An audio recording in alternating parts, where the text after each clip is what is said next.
frères et sœurs, je vous invite à vous lever. Nous voulons être pleinement dans la présence du Seigneur. Le Seigneur nous invite à déposer tous nos soucis, à faire taire les voix multiples qui encombrent nos pensées, notre cœur, et à nous ouvrir à sa grâce. Que celui qui a soif vienne, que celui qui veut de l'eau de la vie la reçoive gratuitement. Tu nous accueilles par cette parole de miséricorde. Nous te rendons grâce, Seigneur, pour ce temps de prière et de culte. Amen. Je vous invite à chanter le premier chant, 31-28. Toi qui es lumière, 31-28.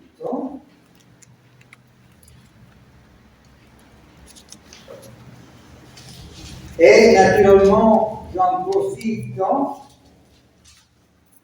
pour vous souhaiter la bienvenue. Vous savez que dans la liturgie de Vence, la bienvenue vient après.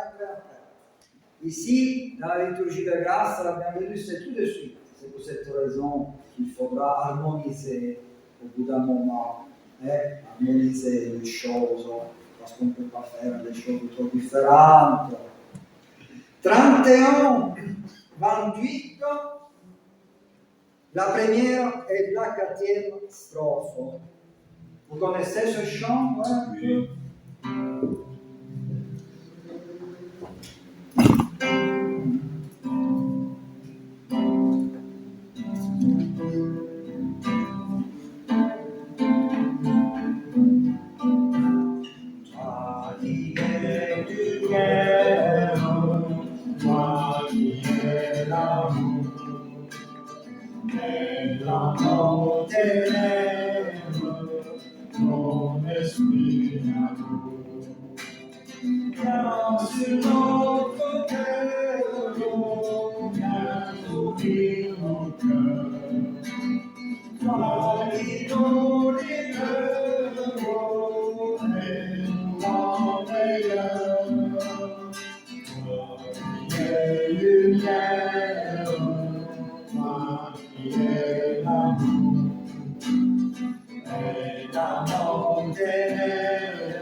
Je lis le psaume 103. Je veux dire merci au Seigneur de tout mon cœur. Je veux remercier l'unique vrai Dieu. Oui, je veux remercier le Seigneur sans oublier un seul de ses bienfaits. C'est lui qui pardonne toutes tes fautes, guérit toutes mes maladies, m'arrache à la tombe, me comble de tendresse et de bonté. Prions le Seigneur. Seigneur notre Dieu, nous nous tournons vers toi dans la reconnaissance. Nous te bénissons de nous avoir donné ce jour pour nous reposer en toi et célébrer ton nom en communion avec l'Église universelle. Merci pour ton appel qui a donné un sens à notre existence et a marqué notre place dans l'Église. Merci pour les frères et sœurs qui nous aident dans notre marche vers toi. Merci pour ceux que tu places sur notre route, afin que nous cheminions avec eux à ta gloire. Merci pour les liens que tu tisses, et tout particulièrement pour la communion fraternelle que tu suscites. Béni sois-tu, Seigneur notre Dieu, d'être le berger qui connaît son troupeau et qui le garde fidèlement. Amen. Il y a un autre chant que je vous propose. Le 21-19, Seigneur, nous arrivons. Je crois que c'est des 4 points de l'horizon. 21-19.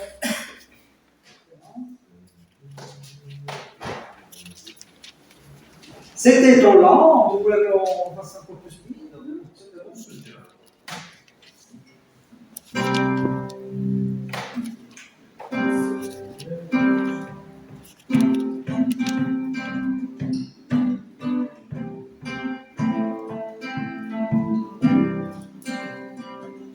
Seigneur, nous arrivons des 4 coins de l'horizon. Nous voilà chez toi.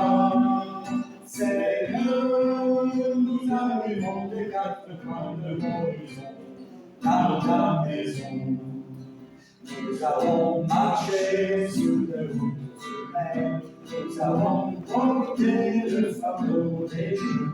Nous avons souffert la fatigue et la peine. Nous avons offert simplement notre amour. Seigneur, nous arrivons des 4 coins de l'horizon. Nous voilà chez toi. Seigneur, nous arrivons des 4 coins de l'horizon.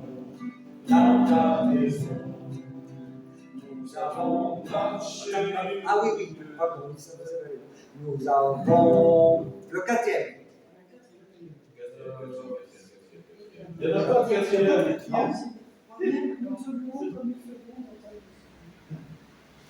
Oui, mais ça c'est pour le. C'est, alors dites mieux au 4e. Seigneur, nous arrivons des 4 coins de l'horizon. On va chez toi. Seigneur, nous te chantons, nous te louons comme il fait bon.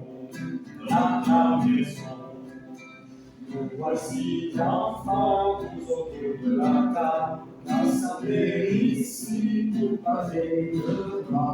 Nous avons nourri d'un amour formidable. Et nous te chantons simplement notre joie. Seigneur, nous arrivons des 4 coins de l'horizon. On va chez toi. Seigneur, nous te chantons notre joie. Dans ta maison.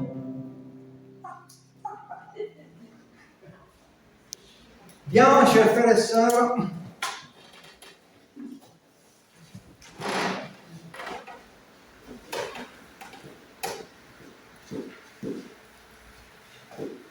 nous rentrons dans ce temps de la confession de notre péché. Il y a une parole qui nous invite à être en vérité devant Dieu.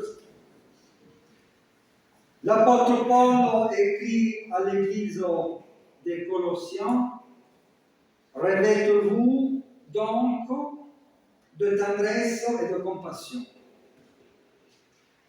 de bonté, d'humilité, de douceur et de patience.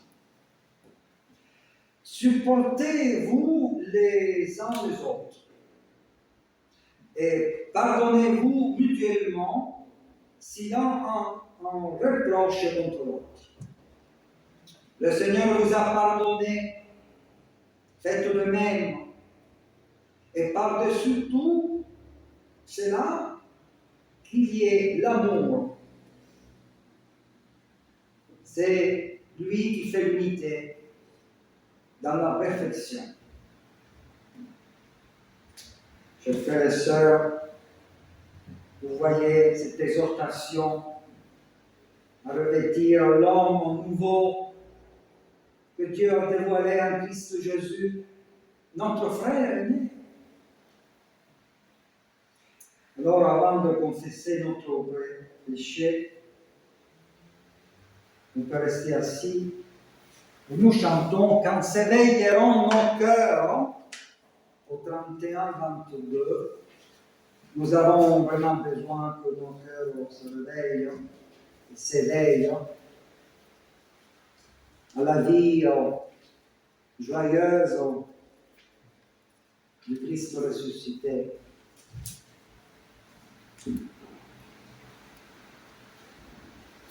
On peut faire la première strophe. Quand s'éveillèrent nos cœurs à la voix du Dieu vivant, nous retrouvèrons la source du bonheur. Quand s'éveillèrent nos mains pour chanter le Dieu vivant, nous retrouverons l'espoir de l'endemain. Il saura briser nos âmes, il saura changer nos cœurs, il viendra sécher nos larmes, il viendra chasser nos cœurs, quand s'éveilleront nos cœurs à la voix du Dieu vivant. Nous retrouverons la source du bonheur.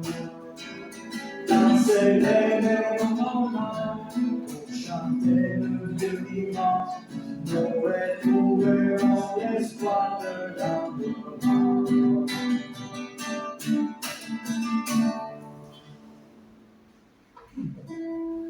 Je vous invite à la prière.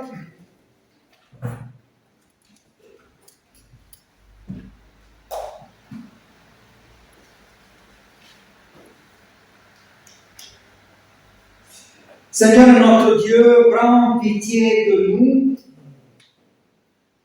Quand nous regardons notre vie, nous réalisons que nous n'avons pas fait ta volonté. Dans les moments difficiles, nous avons compliqué nos relations avec les autres. Au lieu de pardonner, nous avons nourri divers ressentiments. Au lieu de construire des liens de solidarité, mais sans entrer en concurrence. Nous n'avons regardé que notre intérêt personnel et nous sommes devenus aveugles et sourds aux raisons des autres. Dans les situations complexes, nous nous sommes cachés derrière l'idée que rien n'était possible. Nous nous sommes auto-justifiés. Au lieu de porter la douleur d'une situation injustifiable, Dieu miséricordieux, prends pitié de nous, délivre-nous du cercle vicieux des torts prétendus et des raisons supposées. Libère-nous afin que nous puissions nous retrouver tel que tu nous vois et tel que tu nous veux. Amen. Chers frères et sœurs, je vais lire une parole du prophète Michée. Cette parole nous rappelle que le Seigneur veut nous sanctifier, veut nous pardonner, veut nous envoyer. Il prend au sérieux notre prière de repentance. Que nous puissions à notre tour la prendre aussi, pour vraiment marcher à la gloire du Seigneur. Dit le prophète, quel est un Dieu semblable à toi qui pardonne l'iniquité et qui passe sur la transgression du reste de ton héritage. Le Seigneur ne garde pas sa colère toujours, car il prend plaisir à faire miséricorde. Il reviendra.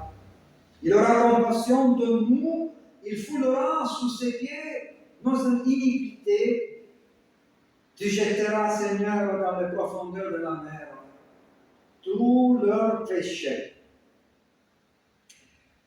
Je vous invite à vous lever, chers frères et sœurs, que tous ceux qui se repentent dans la foi reçoivent en Jésus-Christ l'assurance de leur pardon.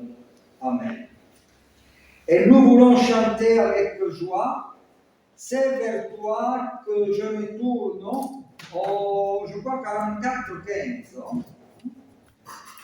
44-15. Voyons.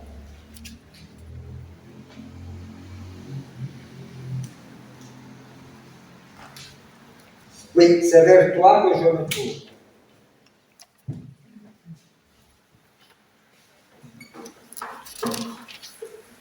Vous connaissez ce chant?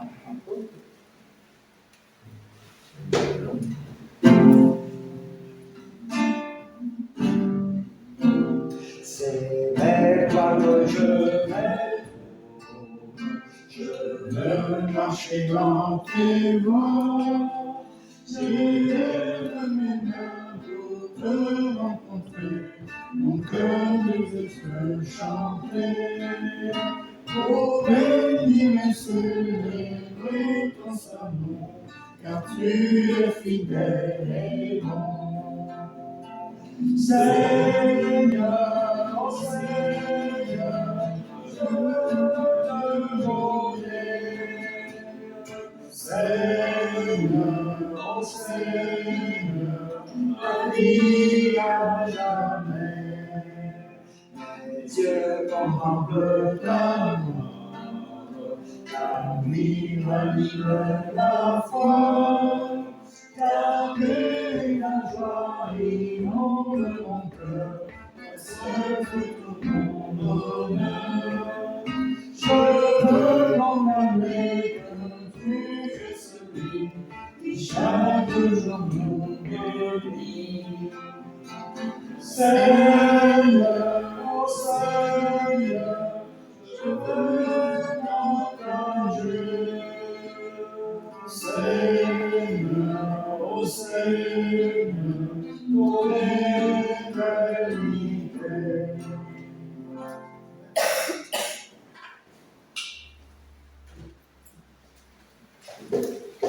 Alors,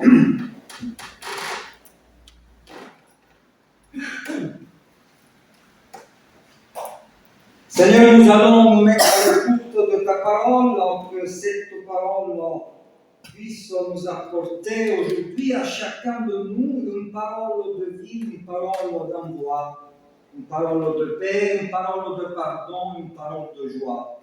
Que ton esprit vienne pour nous ouvrir à ton éternité. Amen. Jean 4, les versets de 4 à 14, voici le texte. Tout est bien organisé. Et pour moi, c'est déjà quelque chose, parce que moi, je ne suis pas d'accord bien organisé.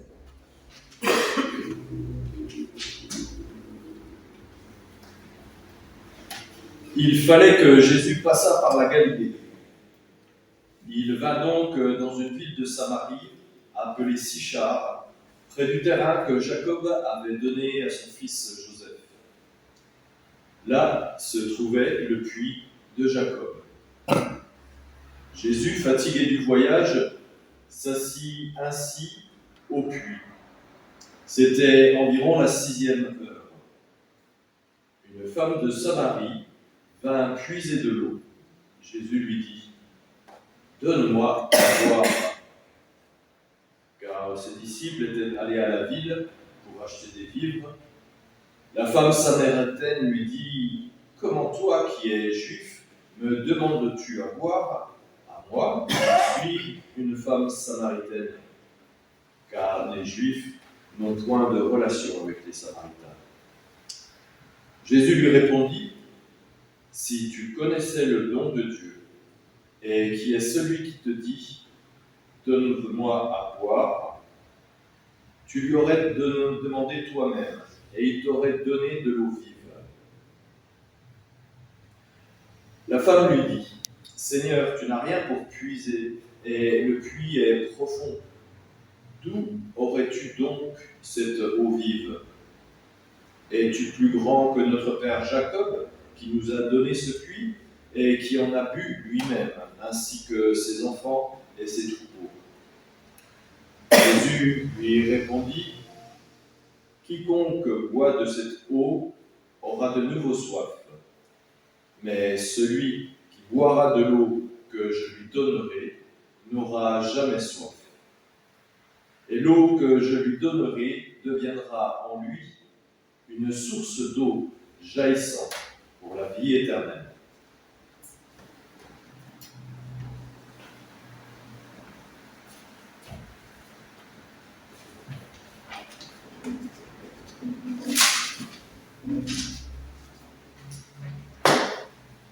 Si tu connaissais le don de Dieu, dit Jésus à la Samaritaine.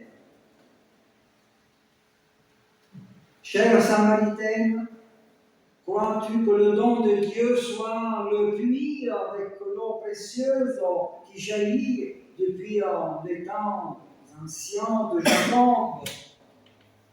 Crois-tu que le don de Dieu soit l'eau? Et il est réellement. L'eau est l'un des plus grands dons de Dieu, car l'eau signifie la vie. Là où il n'y a pas d'eau, il n'y a pas de vie. Mais il y a une autre eau, une autre source à laquelle tu n'étais pas encore désaltéré. Un autre don de Dieu que tu n'as pas encore reçu.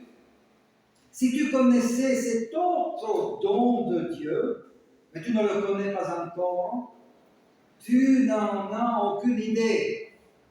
Si tu connaissais celui qui te dit, donne-moi à boire, si tu avais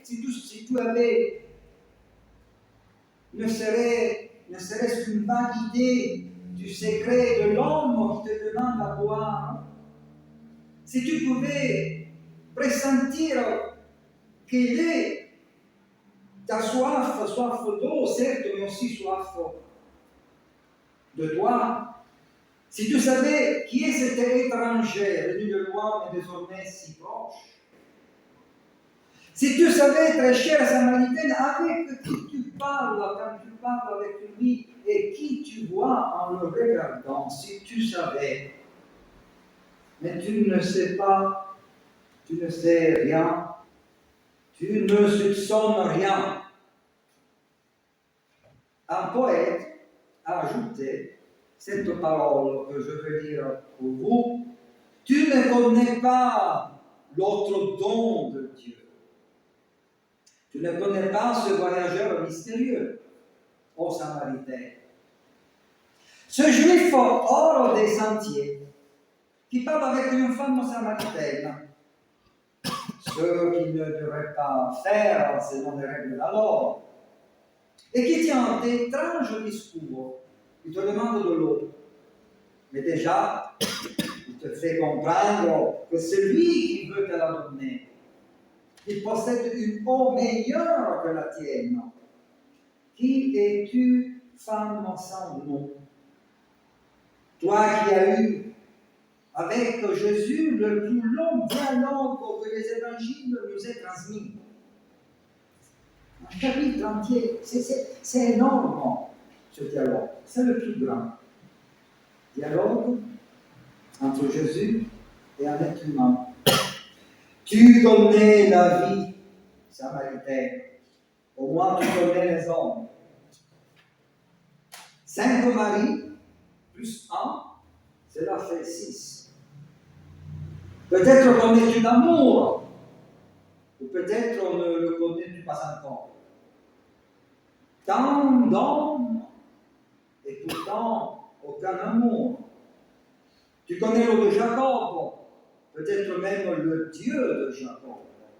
Tu connais ta religion, peut-être la religion la plus profonde d'Israël. Mais te connais-tu toi-même? Sais-tu vraiment qui tu es? Et surtout, qui pourrais-tu devenir?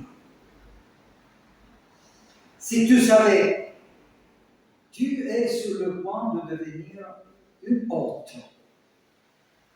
Tout près de devenir une autre. Dans un instant, tu laisseras ta cruche, tu courras vers la ville, tu appelleras les gens en criant, venez, peut-être, et je trouverai le Messie. Alors, presque sans le savoir, tu deviendras la première missionnaire chrétienne. Avant Étienne, avant Pierre, bien avant Paul, tandis que les 12 cherchaient encore du pain dans la cité. Toi, déjà, tu cherchais les cœurs pour les inviter à la découverte de Dieu. Après Jésus, continue ce poète, dans ce petit poème, après Jésus envoyé par le Père, c'est toi, femme de Samarie, qui est la première missionnaire de l'histoire chrétienne. Jamais tu ne l'aurais imaginé. Si on te l'avait dit, tu ne l'aurais pas cru. Si seulement tu connaissais cette autre Samaritaine que tu es sur le point de devenir, mais tu ne la connais pas encore. Tu ne sais encore rien de ta prochaine conversion. Tu ne sais encore rien de ta véritable identité. Frères et sœurs, où est-ce que Jésus nous trouve? Il nous trouve à notre puits.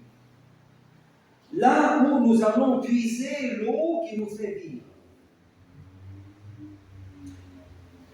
Il a été creusé par nos pères, par Jacob pour la Samaritaine, et il donne encore de l'eau, une eau potable, bonne, qui désaltère au moins pour un instant. C'est beau d'avoir un puits où il y a de l'eau qui désaltère, au moins pour un moment. Qu'est-ce que ce puits?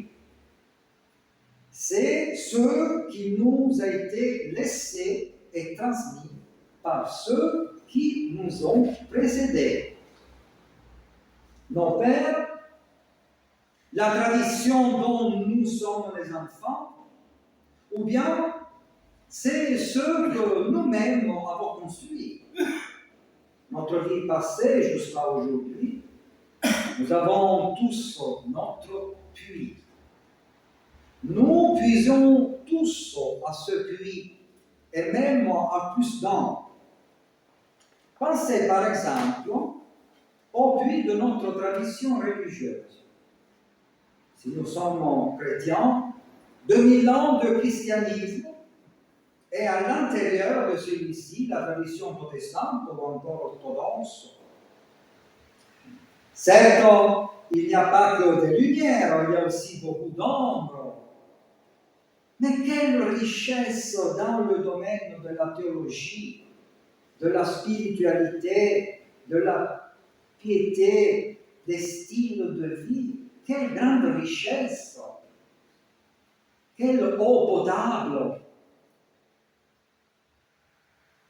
Bonne, désaltérante pour nos âmes. Si seulement nous avions un peu de soif.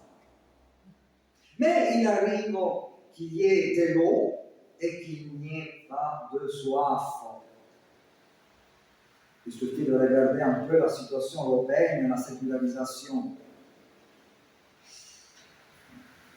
Ou bien, pensez aussi au grand puits de la culture humaine, dans toutes ces innombrables expressions et manifestations, tout l'immense savoir accumulé au fil des siècles jusqu'à aujourd'hui par l'Homo sapiens. Là aussi, quelle richesse, quelle grande inépuisable richesse, quelle eau potable, c'est ce puits religieux, la culture humaine.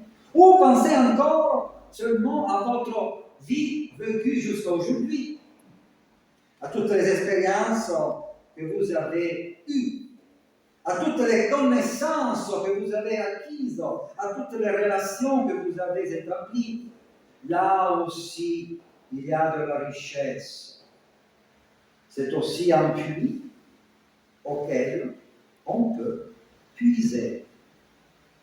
En fait, nous puisons beaucoup dans le puits de notre vie, de notre histoire familiale, de notre tradition, de notre vie personnelle. Jésus nous rencontre donc à notre puits, comme il a rencontré la Samaritaine au puits de Jacob. Et que nous dit-il?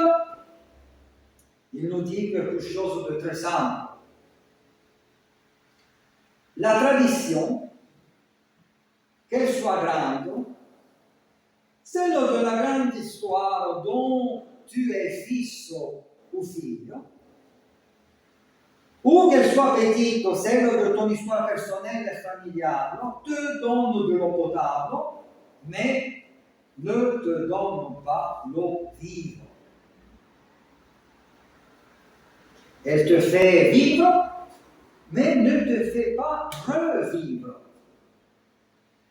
Elle peut te donner la trace, la mémoire, l'empreinte de Dieu, mais elle ne peut pas te donner Dieu. Dieu, seul Dieu peut te le donner. Dans l'esprit qui souffle aussi sur toi par la parole, qui te dit aussi par le Fils qu'il a envoyé dans le monde aussi pour toi. Voici donc le premier message de ce texte. Jésus nous rencontre à notre puits et nous dit, dans ton puits, il y a de l'eau bonne à boire, mais Dieu n'est pas dans le puits.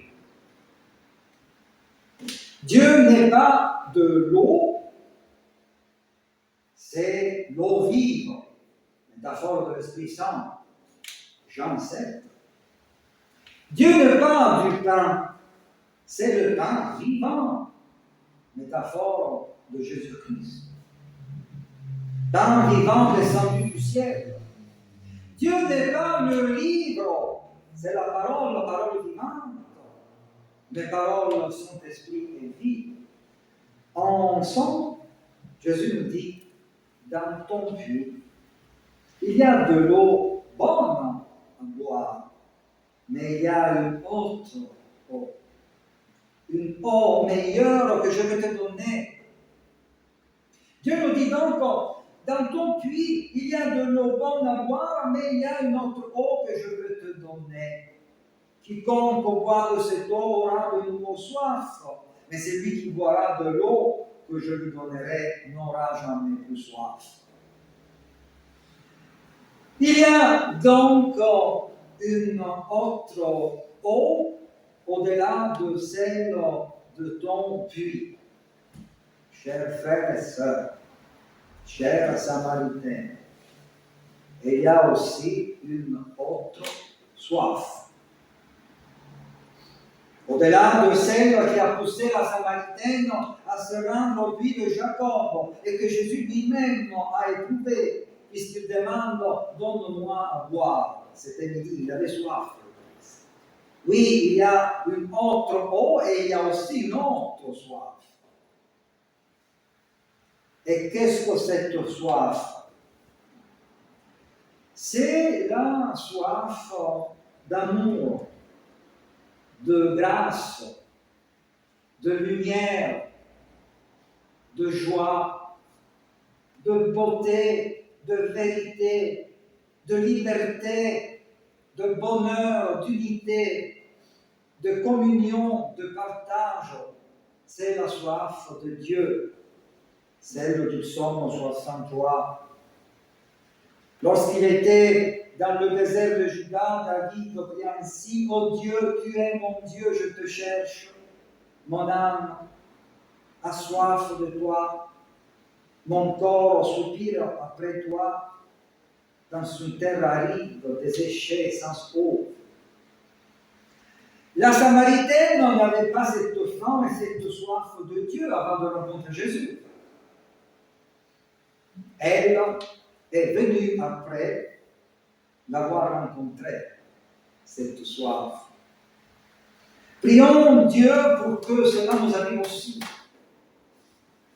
Jésus ne donne pas seulement l'eau qui étanche pour toujours, il suscite aussi la soif de cette eau. Et alors, à l'occasion de la rentrée, demandons à notre Seigneur de susciter en nous cette soif de Dieu. Car Jésus est généreux. Il offre l'eau vive et en même temps, il suscite aussi la soif de cette eau éternelle. Amen.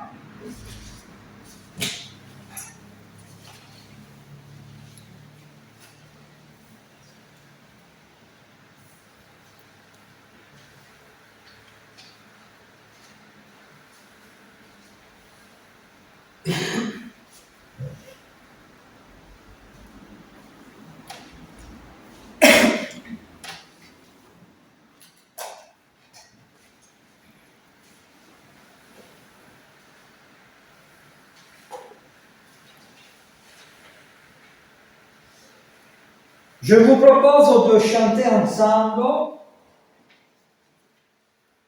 avec les paroles du cantique 24-14.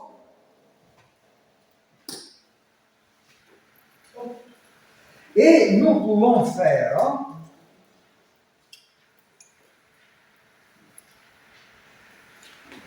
troisième et quatrième strophe, 24-14. Le Seigneur nous a aimés.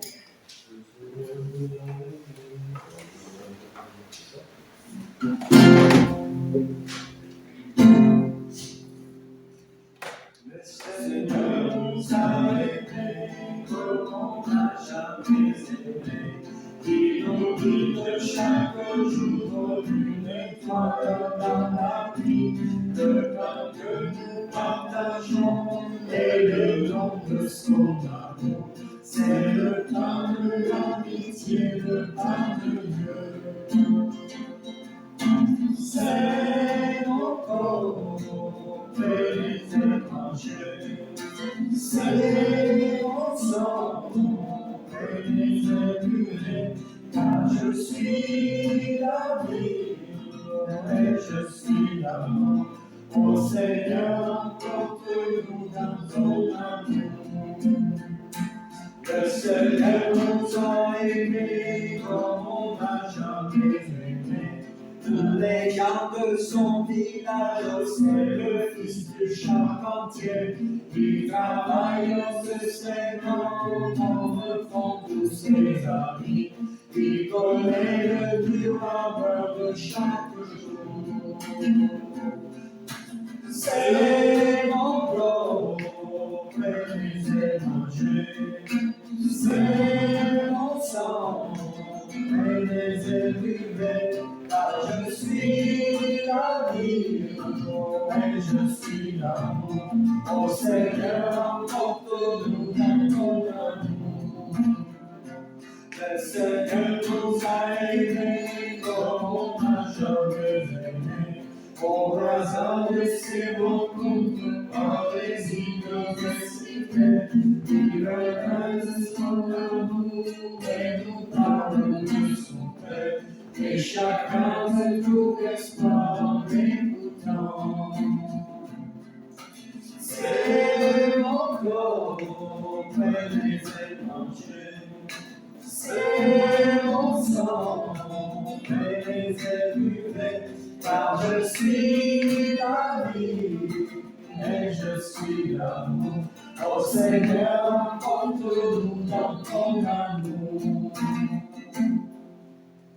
C'est trop joli ce chant, vraiment.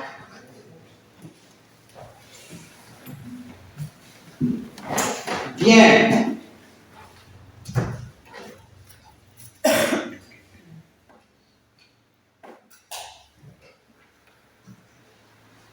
Nous arrivons au moment des offrandes, des annonces tout d'abord.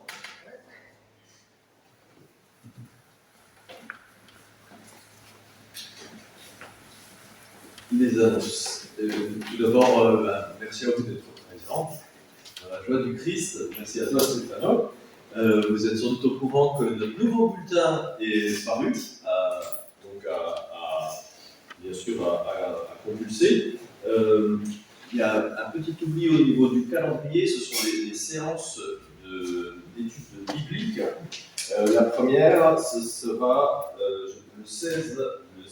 Troisième jeudi du mois. Le troisième jeudi du mois, ça devrait faire le 16. Je crois que c'est ce que j'ai annoncé sur échange. Donc le 16 jeudi à 14h30, comme les années précédentes. Vous pouvez bien sûr profiter d'une étude biblique avec Stéphano. Tu connais déjà le thème un peu? Alors, je voudrais proposer deux sujets et j'aimerais bien que les participants au partage du Christ puissent se trancher. Une proposition concerne les textes plus célèbres, je ne veux pas dire les plus importants, hein, les plus célèbres du Pentateuque, donc de Genèse au Deutéronome. Les textes les plus célèbres, donc les 10 textes les plus célèbres. Le 16 septembre, c'est un mardi. Octobre. Ah, Pardon, octobre. d'accord. On avait dit octobre. Hein. Non, Oh, on commence en septembre. Oui, oui, c'est-à-dire le 18 septembre. Alors, nous commençons donc dans le mois qui vient par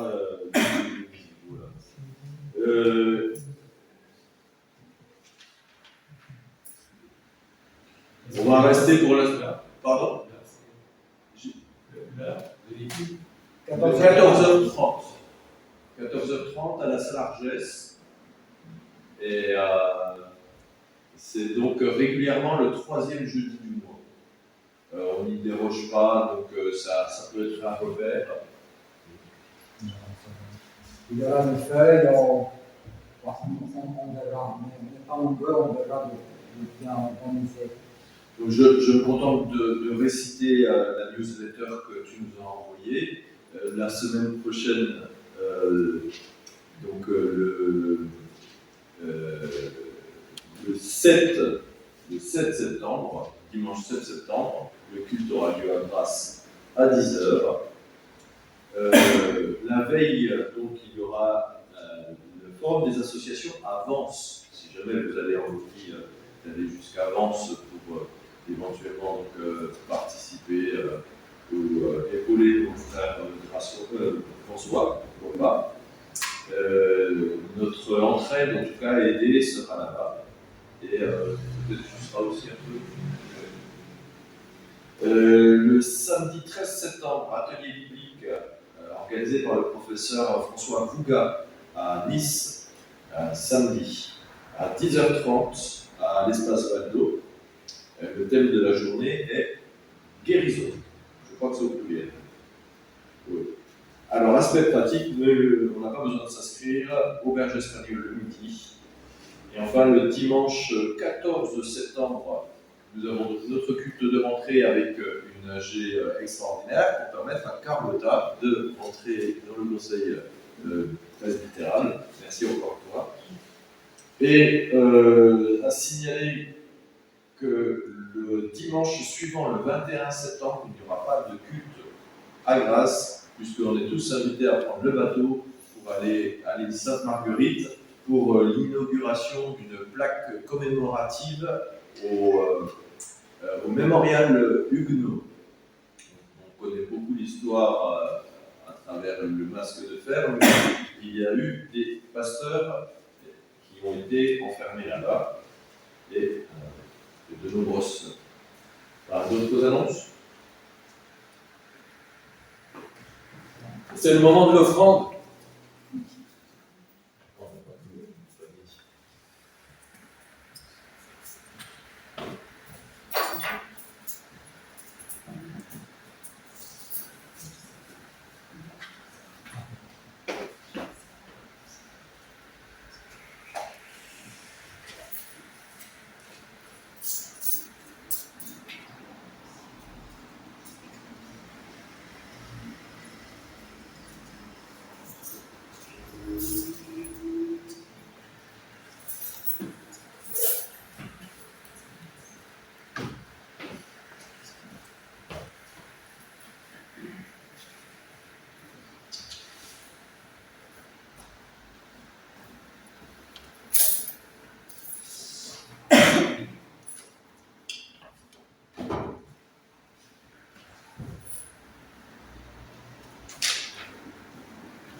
Alors, avant la prière d'intercession qui va conclure un peu notre culte, je vous propose de chanter encore un chant dont j'avais appris à la partie du ténor.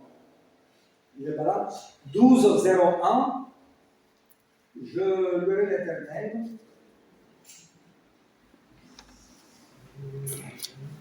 Douze 01.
Je vous invite à la prière d'intercession.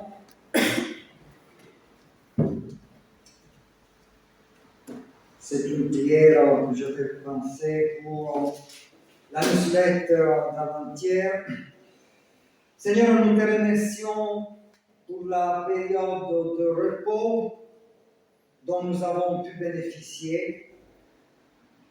Nous te remercions pour les personnes que nous avons pu rencontrer durant cet été, ainsi que pour toutes les occasions d'amitié et de sérénité. Nous nous préparons à reprendre l'année scolaire, les engagements professionnels et notre présence active dans les églises où tu nous as placés pour annoncer l'évangile de Jésus-Christ, notre Seigneur, qui enrichit notre vie et lui donne une orientation sûre. Nous te prions pour toutes les personnes qui continueront à donner de leur temps, de leur énergie et de leur talent, afin que d'autres puissent se sentir accueillis et te connaître, toi qui es un Dieu d'amour. En ces jours où nous reprenons le cours habituel de notre vie, notre pensée se tourne vers les victimes de la guerre et de la haine, et en particulier vers ces foules de jeunes et d'enfants de Gaza, pour qui il n'y aura ni rentrée, ni école, ni lieu sûr où être accueilli, grandir et rêver, comme le font nos enfants, nos petits-enfants et nos jeunes amis. Aide-nous à construire un monde différent, à résister au terrorisme et à la logique du plus fort. Aide-nous à ne pas nous résigner à la loi des violents, au mensonge et à l'indifférence. Donne-nous ton esprit, afin qu'avec courage et avec pour seule force l'amour, nous poursuivons notre chemin ensemble, unis dans le Christ, qui est la résurrection et la vie. Nous voulons conclure notre culte avec de notre Père, signe et parabole de notre communion en Christ, avec toutes les églises. Nous pensons aussi aux églises persécutées, aux églises menacées, aux églises qui sont en train de se former, aux églises qui sont prospères et aux églises qui ont des difficultés à faire face au quotidien. Notre Père qui es aux cieux, que ton nom soit sanctifié, que ton règne vienne, que ta volonté soit faite sur la terre comme au ciel. Donne-nous aujourd'hui notre pain de ce jour. Pardonne-nous nos offenses, comme nous pardonnons aussi à ceux qui nous ont offensés. Et ne nous laisse pas entrer à tentation, et délivre-nous du mal, car c'est à toi qu'appartiennent le règne, la puissance et la gloire pour les siècles des siècles. Amen. Recevons la bénédiction du Seigneur. L'amour de Dieu notre Père, la grâce du Seigneur Jésus-Christ et la communion du Saint-Esprit soient et restent avec vous tous, vos familles et vos enfants. Que le Seigneur de la résurrection puisse illuminer notre chemin et cette semaine qui commence devant nous. Je vous souhaite un bon week-end et à la prochaine.